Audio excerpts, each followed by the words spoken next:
Je pense que les 3 atouts, c'est le prix, qui est très important parce qu'encore une fois, c'est une question de pouvoir d'achat, c'est une question dans la durée. La banque de détail, quand tu es client, c'est que tu n'es pas là pour en général 3 mois. Nous, on voit que finalement, les gens restent avec nous sur les taux d'attrition qu'on a aujourd'hui sur 30, 40 ans, comme une banque de détail finalement. Et donc, c'est très important, le prix est un élément clé. Ensuite, il y a la confiance, tout ce qu'on a dit autour de la recommandation.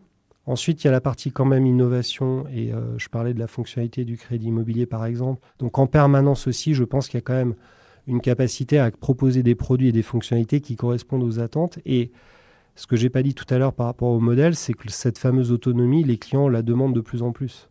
Et je pense que ça rejoint aussi, les gens qui t'écoutent. Aujourd'hui, de plus en plus de Français ont envie de comprendre comment fonctionne leur argent.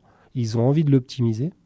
Ils sont prêts à passer probablement un peu plus de temps aussi, de s'engager un peu plus. Ça, c'est une condition importante.